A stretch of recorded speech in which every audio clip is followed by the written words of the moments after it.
Welcome, everyone, back to another player interview series on the USFL podcast. James Larsen here with the Pro Football Newsroom, and I'm joined by brand new Pittsburgh Maulers offensive lineman, Sean Brown. How you doing today, Sean? Man, I'm doing amazing, man. I just had a great workout. I'm getting ready to go to an event, so I'm having a great day today, man. Awesome. Great to hear. Thanks for coming on the show today. And it's been a busy offseason for you with a whole lot going on. I mean, you played in the USFL the last couple of years with the Philadelphia Stars. Now you're in Pittsburgh. Just take me through the process of getting from Philadelphia to Pittsburgh. I know you were on Hammer Time last week and kind of going into that process a bit. You were talking to Boogie Roberts. You talked about how much you enjoy the coaching staff over there in Pittsburgh. This is a big move for you going from one team to another in the North Division. So just take me through what's going on. I mean, honestly, it just some things just come to an end. It was no bad blood. It was a new opportunity that was better for both sides, meaning the Stars and the Mauler side. So I'm very excited about where I'm going, and I'm excited where I'm coming from. So I got some pretty good coaching on the other side, and I've been playing the ball for a while in these leagues, and I'm very excited for my new teammates. I mean, a lot of them are new teammates, and some of them are not new teammates, but I play with them. So it's gonna be very exciting, very new for me, and I'm excited about that. Absolutely. And, like you said, it's going to be a new scene there in Pittsburgh, but you've been in the spring football scene for so long. So this is kind of nothing new. You've been around the block. And something that I thought was interesting is you played for Bart Andrus the last 3 years, going back to the spring league when you were with the Generals. So now you've got a new head coach in Ray Horton. You excited to play for him this upcoming season? Oh, very excited. Very, very excited. I heard nothing but great things from him, from ex-teammates that play for him now and guys from the past. But, I mean, great dude. Very excited to, get to see what he's going to do and where we're going to go with this season. Right on. And, I think I remember you mentioning on Hammer Time that the Maulers are an exciting team right now. They were 1-9 in season one, to an extent, a little bit of the laughing stock of the league in 2022. And this past season, they really turned things around. Ray and Jaron Horton doing a great job over there. They brought in some new faces and really just, you could see the team coming together. There was a lot more chemistry this time around. So kind of riding that momentum into season three must be an exciting thing for you to coming up here. Oh, no, definitely. I went from saying to myself year one that I would never play for the Maulers. So now I'm in year three and I'm playing for the Maulers. They have an amazing defense. They have a lot of great pieces on offense, and I'm glad to be one of the pieces of the puzzle that's going to help them get back to the championship and actually win. I have the experience of getting to the championship, and I'm just very excited, man. Especially, I've definitely been speaking to some of the guys on that end, and of course, like Boogie, Leon Johnson, Dale Warren, and go those guys. So I've been definitely chapping in with those guys, and I'm trying to get some little offseason work with those guys just to see, what they've been doing, so they can see what I've been doing, so we can start to get things clicking early. Absolutely. And like you said, free agency, it's been so exciting, especially for us in media and just fans. Like the first time we've seen a legitimate free agency in spring football. I know it's got to be exciting for the players as well. But Pittsburgh, they've been making a lot of moves. Of course, they grabbed you. They picked up DeAndre Overton, your former Stars teammate. They also grabbed Trey Williams from the Generals, who is, in my opinion, one of the most underrated running backs in the league. I mean, that guy was second in rushing yards in 2022. People kind of forget that. So I'd love to hear your takes on just some of these pickups that Pittsburgh's made, including yourself, and just this whole free agency period. Well, it's always exciting during free agency in any league, especially a professional league, and we're considered basically the first professional league to have a free agency in the spring. And this is amazing. Like you said, like Trey Williams is a great dude. He reached out to me about a few weeks ago. We've been speaking consistently. DeAndre, that's my boy. We've been playing with each other for the last 2 years. So I'm very excited. Whatever the Maulers are doing this offseason, continue to keep doing it. And whatever direction they're going, I'm just going to follow in those guys' footsteps and just be the leader that they want me to be and be the best player that I can be for the Maulers. So, absolutely. And, for you, it's going to be a little bit of like trying to get back on the field, because I know this past season, dealing with some injuries, dealing with just being inactive for some of those weeks. So what's the game plan for you, like, kind of getting through over those humps so you can be fully healthy this season coming up? Oh man, I mean, I've been doing stuff since the season ended, and even during the season.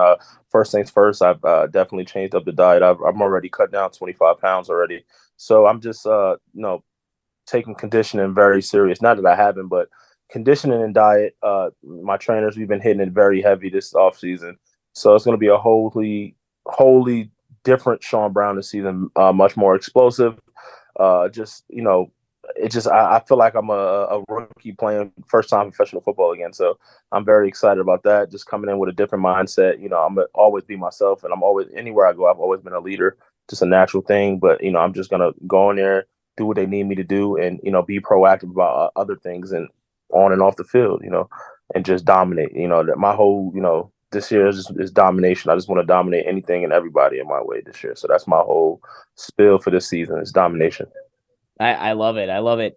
And going back a little bit to season two, I know you missed some of those games, and you look at Philadelphia, and honestly, some of their struggles was around their offensive line not being healthy. I mean, people really sometimes can forget how important it is to have a healthy offensive line. Without the line, I mean, you can't move the ball. Plain and simple. Exactly. So heading into this next season here with Pittsburgh, now you're moving to a new system, new quarterbacks, new teammates. What's the goal for you this season? I know you said already to dominate, but just to get that cohesiveness with teammates, getting yourself into a starting role. What's the game plan there for you like? Just being consistent. And that's every major key for any. If you want to become a professional athlete, professional player, it's consistency and consistency on a positive level, not on the negative side. So I'm just this year being more consistent, just getting better. Getting my mental a lot better on consistent level, and just being a better player for the Pittsburgh Maulers. Right on, right on. We talk about how you've really been around the block, just not just in spring football, but football in general. I mean, you've been in the NFL, you've been in arena football, you've been in the XFL back in 2020, the spring league, the USFL, probably some leagues that I didn't mention. Just the journey for you has been remarkable to say the least. Is Mm-hmm. this kind of leading up to this season now? Do you feel like you're heading into like your prime when it comes to your football career? I don't know. I mean, I just honestly, I feel like I get better at something every year. I mean, I'm a big fan of LeBron James, so I really study and watch what he does and see his longevity and the things he does. He puts about $1 million into his body every year just to make sure he's come out on top every season. So, and then honestly, what the thing that motivates me as I get older, it's not just about playing, getting back to the league or playing in the league. It's more so about the guys who are under me who want to get to where I'm at. The high school kids who the coach told them that they can never be good, and then they end up being better than everyone. I mean, there's guys right now that, I mean, they can tell me now, but they wouldn't tell me before, but they'll say like, Sean, like I never would have thought you made it this far. Guys I play high school and college with, and it's nothing personal about that. It's just it shows that I was consistent about my development as a player, as a person. I made the right connections along the way, and I also did my part. Which was always be at the top of my game. Playing consistent. Football's not a perfect game. We all make mistakes, but I don't really drown myself in mistakes like that. So, like I said, this is more so for the guys and the young kids who look up to me and want to get to where I'm at and get even further where I'm at. And that's why I just continue to show them every year. Every time I sign a new contract, that's why I post. I don't post to boast. I post to encourage and to enlighten. Guys who are my age, guys who are younger, guys all over who are trying to get to that place where they want to be, where they feel like they could get there. Well, I'm the light for them. It's not about, like I said, about look, I did this and you didn't. No, it's more so about I did it, you could do it also. So that's what really pushes me every day. I love that, man. And like you said, the journey, there's so many hurdles that you have to jump through. And when I'm talking to players like yourself and some of these other players in the spring scene, it really is amazing just to hear the stories of how much dedication and how much perseverance it takes to get through and to keep playing the game of football, because a lot of you guys could have hung it up a while back. But, you're keeping Mm-hmm. at it, still staying strong. And I'd love to hear a little bit too about just like, again, we've talked about how you've been through so many different leagues, so many up and downs. What would be like some of the life lessons you learned along the way that not just apply to football, but like life in general that you've been able to apply to your life? Honestly, just never doubt yourself. Always believe in yourself before first and foremost. Honestly, because there's been times where I thought I wanted to quit at something or wanted to give up, but the work I put in wouldn't allow me to, because the work we put in on the off season is way harder than the things we go through during the season. I have one of the best trainers in the world right now. I have Stephen McLennan, who played 13 years in the NFL. I train around NFL D linemen, and I purposely train with NFL D linemen, on the off season just so I can, get a little edge over the top, but like I said, like that's the main thing for me is just never giving up, never doubting yourself. I mean, it happens, but I have a saying where I say, live in your moment, don't die in your moment. Meaning like, yes, have a moment where you feel like you're down, but don't stay there. So that's my go-to all the time. Like live in your moment, don't die in your moment. And then I also always say, and I think I said this on the last podcast was, the possible was once impossible, so anything is possible. There was a time where they said that, we will never be able to walk on the moon. There was a time when they said we'll never be able to do this, and those things have been done before. So don't Right. ever feel like you can't do something.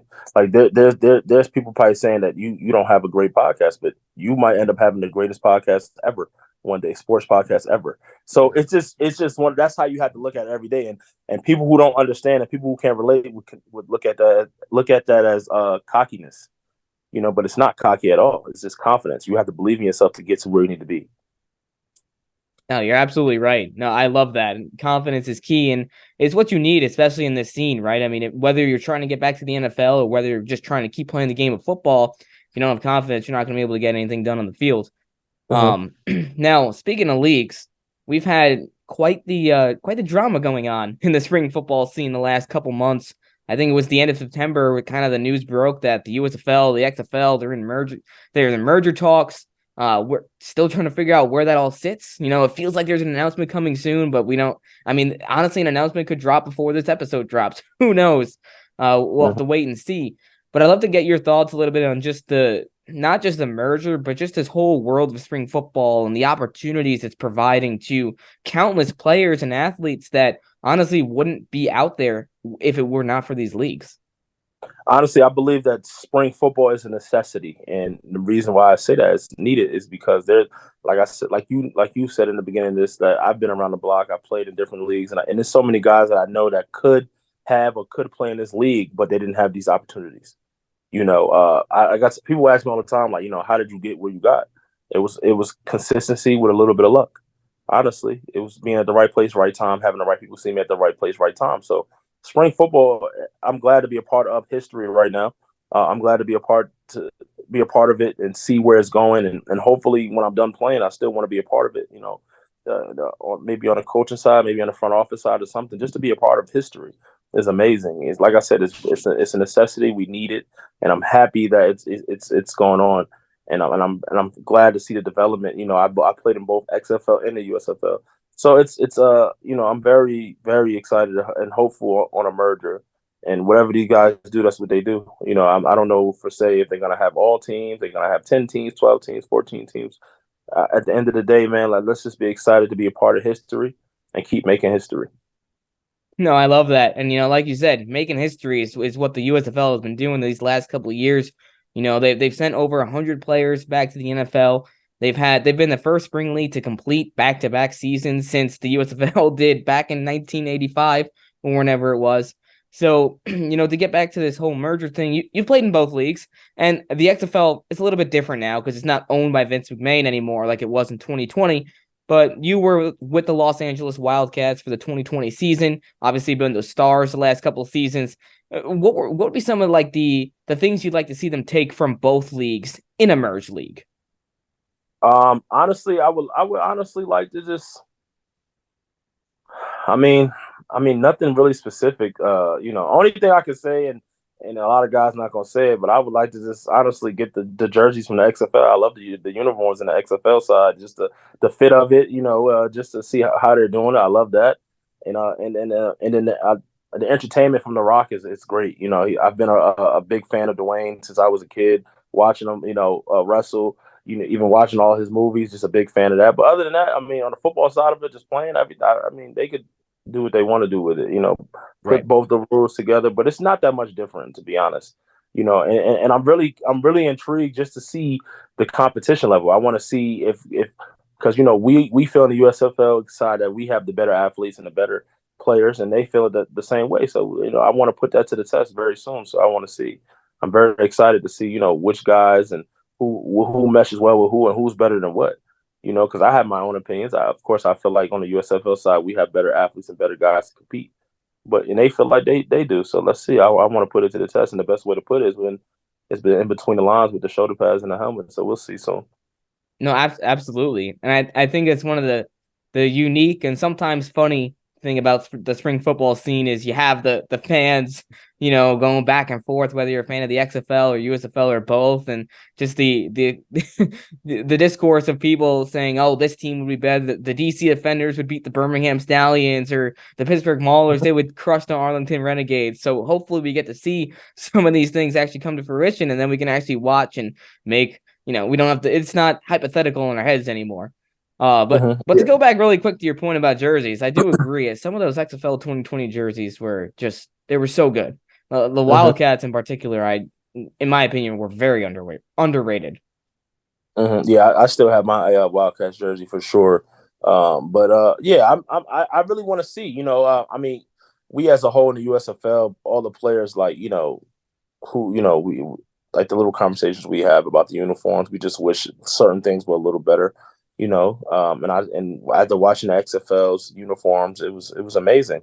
And then I hope hopefully this year we can get more fans in the arena this season. I love that. It's nothing like playing with fans in there. Just having a lot. Like I'm watching San Antonio this year, crazy fan base. I love that. Like who doesn't want to play around a crazy fan base?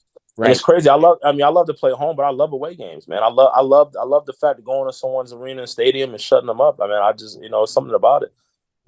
Anywhere from 20 to 100,000 guys and they're screaming and you just shut them up, and there's just nothing better than that sound right there of quietness after a win or a huge upset of what you like to say. But yeah, I mean the travel stuff, if we get to travel more, that's cool too. I'm excited. But I'm pretty sure when the merger comes, XFL will have to adapt to some of our new rules, like, as far as the hubs and stuff like that. I think that's smart on the business side, because that saves money. And I respect that. My first year I was a little like, but after that I seen it, I'm like, nah, that's very smart. Right. Just how they play things certain out. And hopefully after this week, with some news supposed to be coming out, hopefully we can hear a little something, hopefully. But if not, Right. we're waiting. But they do have to, they do and will have to say something soon, because the season is coming up. Some guys are coming off injury, and some guys don't want to play in January, February. Some guys are ready to play now. So we'll see. I mean, Yeah. that's where we're at right now. We'll just see where we're at, and wherever it happens, that's wherever the egg lays, that's where we're gonna go. Right. No, 100%. And, like you said, the hub system I find to be very intriguing because, of course, we want to see all these teams in all their home cities with fans. But again, football is so expensive. So it's like, would you rather have spring football played in hubs or no spring football at all? And it's like, I mean, honestly, if hubs is what it takes to make a league last 5, 10, 15, 20, 25 years, then, I mean, it is what it is. It's the business model that they have to go with. But to your point, I mean, with these leagues coming together, I think there is a good chance that we see maybe not all, say it's a 12-team league. Maybe we don't see all 12 teams in 12 cities, but we could see 8 cities, like I'd say 6 to 8 cities getting teams. We'll see. I mean, lots of details. I think the bigger picture is this right here, is that with the merger happening this year or next year, what's going to happen is this is going to put the NFL in a situation that's going to make the NFL step in and make this actual league a developmental league for the NFL. Absolutely. Because before, they would have to make a decision in a sense where, do we go with the XFL? Do we go with the USFL? Right. But now that you put them together, and then let's say we come up this year with 12 to 14 teams. I honestly don't see 16 teams coming, because of pricing and everything. But you do 12 to 14 teams, and then the next season you bring those teams back or bring multiple teams, and you have 16 teams.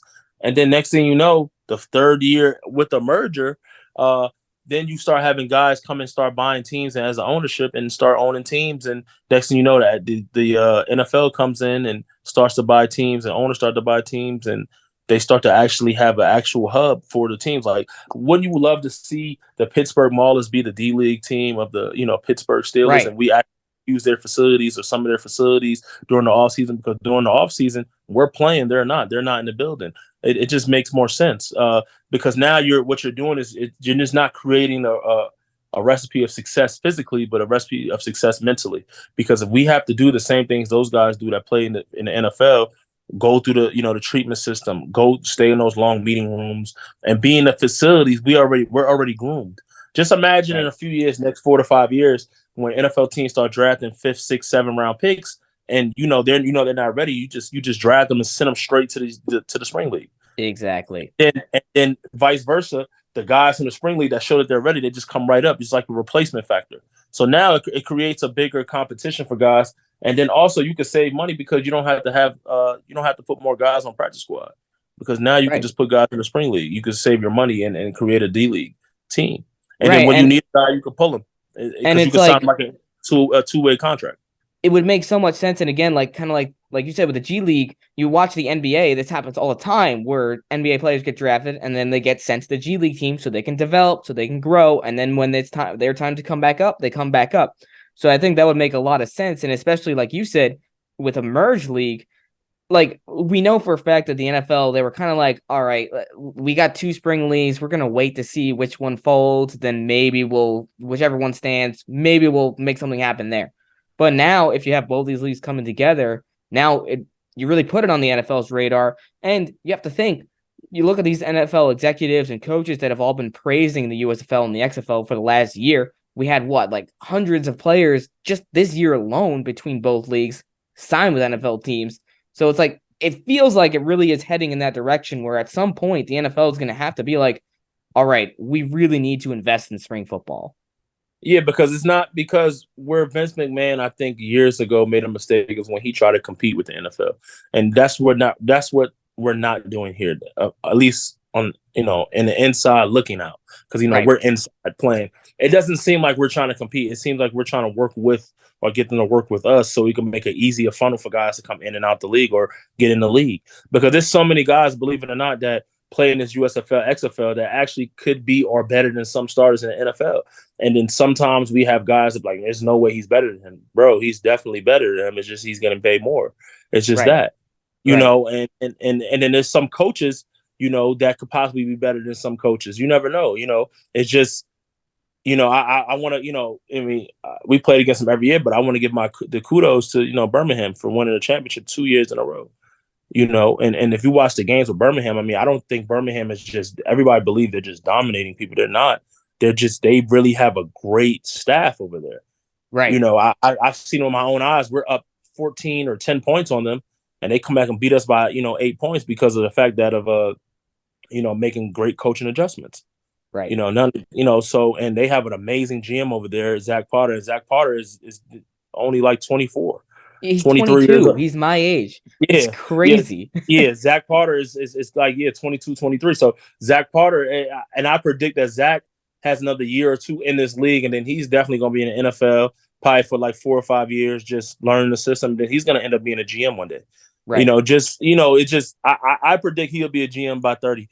In the NFL, and and for you to be a GM at 30 in the NFL, that's crazy.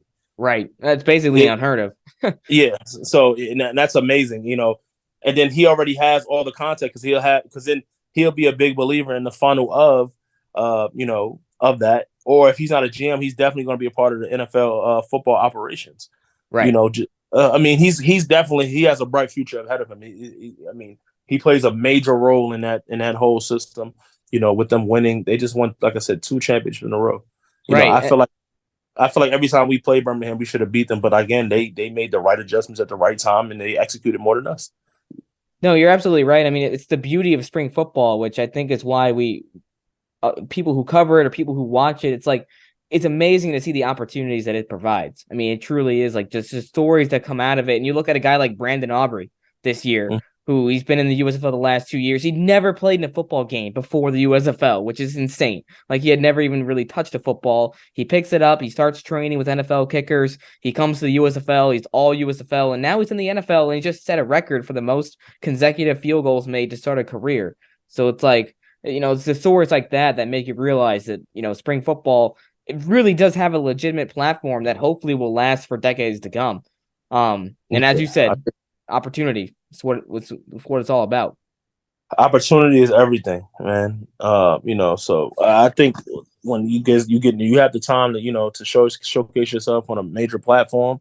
I mean, you just got to make the best of it. I mean, don't think about the moment, just play in the moment, be the moment, and crush the moment. I mean, that's how I look at things, man. I don't look at it, oh man, he's watching me, she's watching me. No, just go play football. Just go play football. Be the best player you could be for your team. Be the best player you could be for your family, and just keep being successful. Yeah, right on, man. I completely agree with you there. I don't want to take up too much of your time here, but we still have USFL free agency going on, and there's still some pieces that still need to find some homes. So I'd love to get just your input on a couple of these players here, if you don't mind. I'll just throw out a Mm-hmm. name, and you be like, "Well, I think they could fit here," or I think this is where they're going to end up," and we'll just go from there. Mm-hmm. So first up, quarterback DeAndre Johnson. He's still a free agent. Where do you think he lands, whether it's in the USFL or maybe even the XFL? Um, I mean, I look at damn near every team and the way they do their system. I mean, I think with New Orleans not having a quarterback right now, I think that'll be a great place for him in New Orleans, and he can get his feet back wet over there and really showcase himself again and continue to be a very successful guy. His only problem is that he starts off very hot and then he somehow some way gets some type of he honestly gets hurt every time he plays the Stars. That's really every time he plays the Stars, he ends up getting hurt. So, it's just unfortunate events. And but I think New Orleans would be a great place for him. Yeah. No, I agree. I think especially if New Orleans heads in the direction of because they've had Kyle Sloter and they've had McLeod Bethel Thompson, who are both very good quarterbacks, but they're not very mobile. So I think especially in these leagues, you look at the mobile quarterbacks and they're always much more successful. Like Alex Magoo. I mean, like is a clear example of that this I year. mean, honestly, I never knew Alex Magoo moved like that Right. until last year, and I seen him play the first year, and I knew he could move, but not like that. Right. Well, and I know Mm-hmm. the first year, he's dealing with some of those ankle injuries. He had some issues there throughout the season where he couldn't really play at all. So this year, for him to be able to showcase those talents, yeah, you're absolutely right. And like Pittsburgh, I mean, Troy Williams, look at what he was able to do on the ground for Pittsburgh this past year. There's a lot of times where like that offense just could not get anything going, and then Williams would just break a big run, and next thing you know, the team would score like 14 straight points. So yeah, anyways, we'll have to see how that works out in New Orleans or Houston or wherever. Because the Gamblers re-signed Kenji Bahar, but there's still an opening in that room as well. They only got two quarterbacks, so it's Right. we'll see. Now, speaking of Gamblers, Mark Thompson, I mean that's a big one. I had him on the show last month, and there's I some played. A openings lot of on people don't some of know these teams. Me and Mark played junior college together. So, Mark Mark can go wherever he want to go. He's offensive player of the year. So Yeah, I wouldn't give him a specific team to go to or where I think he's gonna go, but he can play wherever he wants to play. right. That I would assume if you're the offensive player of the year, I mean you're the best offensive player in the league. So he could go wherever he wants to go. I think if Philly decides to have a hub in Philly, which I doubt, just because of money and financial things, but if they did have their own hub, I think he would go because he is from Philly. Right. Yeah. But if they did that, they would have to definitely clear some room in it because they have like 4 or 5 running backs signed at the moment. And I think they have six. yeah, Yeah. that's kind of crazy to me. I mean, I was a little surprised about that one, but we'll see we'll Yeah, see they it. got six guys under contract right now because you got Matt Colburn, Dexter Williams, Jameis Williams. They signed Seth Rowland and Kennedy Brooks this offseason. And they I have almost Paul Terry. Yeah, of course, and I love all those guys. Especially I speak to Matt regularly. PT is my guy. Dex is my guy for sure. But honestly, I feel that I feel like 1 or 2 of those guys are gonna be before the season. I won't be in that room.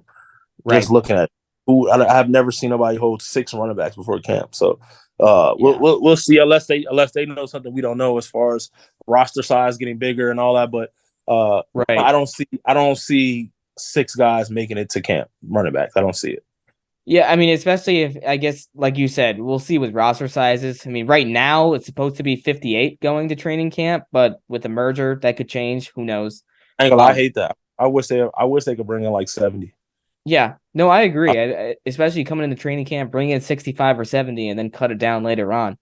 Yeah, because Um, realistically, if you have 4, like we have a true training camp with 4 weeks out of a month, by your second week, second to end of second week, you know who your guys are. So why keep playing those guys? And by the time they go into week one, you have been devastating injuries. And like I said, like you bring in 70 guys, let them compete out, kill each other the first 2 weeks. You're going to know who your guys are by the first 2 weeks. And then there might be some surprises by the end of the week where you got to make tough decisions. But realistically, you know who your guys are by 2.5 weeks for sure. Right. Mm-hmm. Yeah, I get. We'll see. And I guess with the Stars too which was interesting this past week, we saw them make a pretty big trade.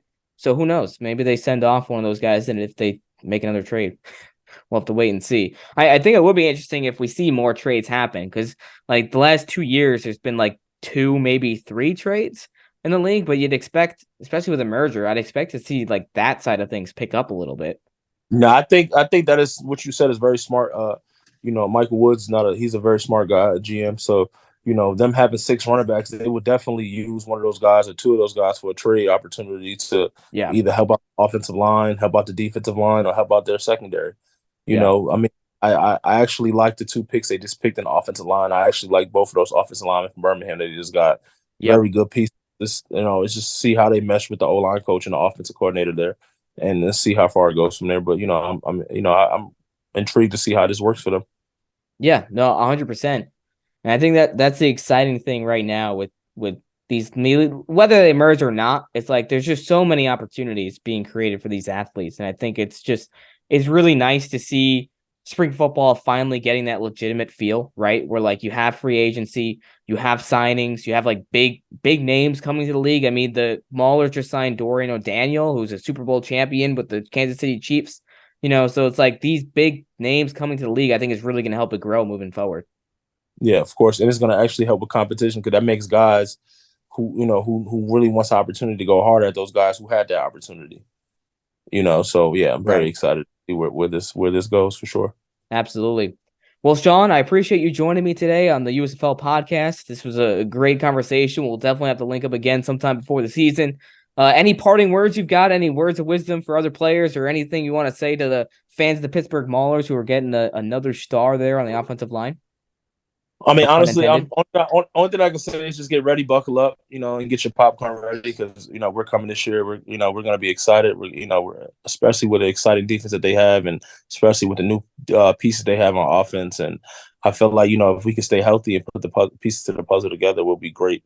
So I'm very excited about that. I hope great things happen this season. I hope great things happen for you this season with your podcast and everything. So I'm very excited about that. It's exciting times for spring football. A lot going on, and we can only go up from here. So, Sean, thanks again for joining me today on the USFL podcast. Guys, make sure to tune in to Sean on social medias. I'll make sure to link those down below. And subscribe to the USFL podcast channel for more player interviews just like this one. And we'll see you guys later.